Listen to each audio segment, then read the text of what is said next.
I'm sure everybody's gonna have thoughts on this, but I might as well add mine into the mix. I am just in awe, and I cannot wait to watch this show literally every single day for the rest of my life. Hey, it's Caitie and welcome back to my channel. Oh my goodness. I have no words. First of all, I'm quickly gonna start by saying this shirt I get asked about a lot and where I got it from. I got this when I saw Hamilton on Broadway in January 2018. So I actually got it from the theater. And I've had a lot of people asking me where they can get it. I'm not sure if it's still available, but that is where I got it from. I hope that helps. All right, the Hamilfilm. I don't know what is happening with my hands right now. I got so many requests to see this video. I feel like my thoughts aren't gonna be any different from anybody else's, but thank you for thinking of me. Pretty much guarantee this whole video is me saying how amazing everything is, so just quick warning. If you do not know, Hamilton just got released as a pro shot, so they filmed the entire musical over the course of 3 days, and it just got released on Disney+. This also wasn't supposed to come out until like October 2021, but they pulled it forward because of Broadway closing and quarantine, I believe, and boy oh boy, we were blessed. There was just something so incredible about being able to experience theatre and a full production from your lounge room. Theatre is expensive, and I feel like this was just such a great way to make it more accessible for people all over the world. Now, I understand that not every country has Disney Plus right now, so that makes it a bit inaccessible, and I know that there's also a subscription of about $6.99, I think, per month to get Disney Plus. So it's not free, but it is cheaper than paying for a theater ticket, which could be upwards from $200 to like $1,000. So the fact that I was able to share this experience and this passion with my boyfriend Curtis from our living room was pretty awesome. First of all, oh my gosh, it was so HD. I'm not a stranger to a bootleg, and I am used to seeing the camera like moving around at 100 miles an hour and then like going down and then looking up. And you can't get the full experience, and also it's illegal. So to have this experience and see everything so up close and so HD, wow, I was speechless. And I love that they kept in the audience claps and laughs and reactions because it made it feel like you were actually in there with them. I also briefly brought this up, I think, on my TikTok, but on July 3rd, when Hamilton first came out, I did not have Wi-Fi. I've recently just moved, so we've been using 4G while we're waiting for the NBN Wi-Fi to be installed. And I was convinced I was gonna watch the whole thing on 4G, and oh my goodness, that was stressful.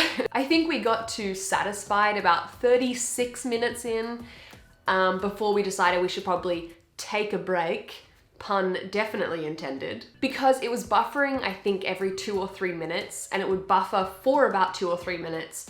So we'd been watching for over an hour, but gotten only half an hour in. It's not really the experience you want to have. So I waited till we got the NBN installed, I watched it again, and it was amazing. Just so much better.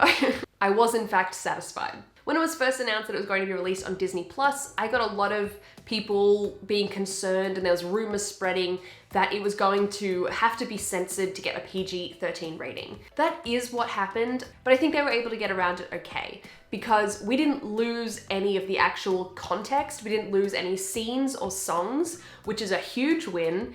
Unfortunately, it just got rid of the 3 F-bombs, I think, maybe two or three, all of them? Or maybe just 2, I'm not sure. But personally, I don't think it took away too much from the show. They are some of the best lines, but I think the trade-off of being able to see it from your living room or having 3 F-bombs, I think it's worth it. I said before I was watching it with my boyfriend Curtis, I actually didn't tell him anything about the show. He had only heard a few songs every now and then, but pretty much had absolutely no context. So it was so much fun for me during the whole show to just be like watching him watching it, and I could just live through him, because this was his first experience of Hamilton ever.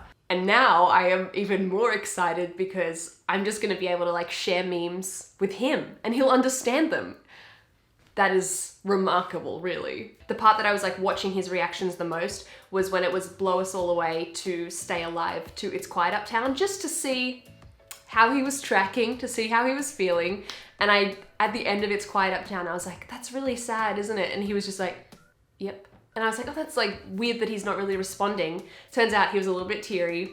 appreciate it, love it. I'm just so happy because he enjoyed it so much and wouldn't have been able to have that experience if it wasn't on Disney. Another thing I need to talk about, I saw an article that said like, you don't need to watch Hamilton, you can get everything from the cast recording without having to actually see it. I respectfully disagree. There is so much in the show that you just don't get unless you see it. So yes, because it's a sing-through musical, pretty much the whole story is in the cast recording, but so much of the humor or the sadness or the emotion is all from the physical and in the acting and in the visual. For example, when I first listened to any of the King George songs, I didn't necessarily understand the comedy of that. I got the joke about like, I'll send a fully armed battalion, blah, blah, blah. But when you see the King acting in those songs, it brings out so much more.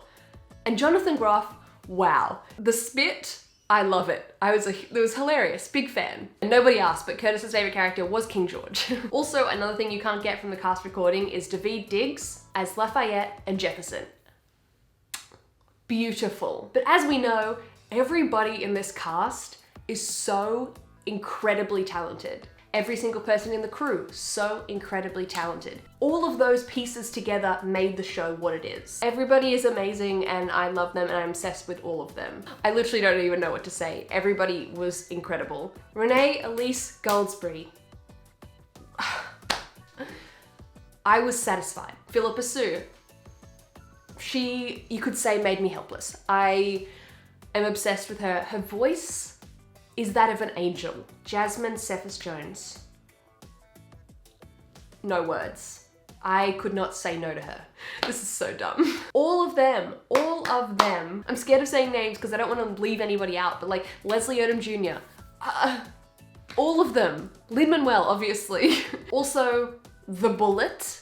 That's something that you can't get from the recording. I am just in awe and I cannot wait to watch this show literally every single day for the rest of my life. Oh my gosh, how has it taken me so long to say this? The dance moves. So obviously the amazing choreography, but then also just like those little weird ones. So after the wedding and they're singing the Story of Tonight reprise and then they're doing like that little like knee, leg dance like this. And then King George does something similar a little bit later on. And Alexander also does that after he gets told that he can marry Eliza. Like everyone does this little A+, 10 out of 10, incredible. And my final thought, I'm sure I have so much more, but this is all I have for now, so we can discuss in the comments below if you have more things to say. But my final thought is at the end, when Eliza, she gets walked out to the stage by Hamilton or Lin-Manuel, there's different theories, and then she looks out to the audience and goes, oh!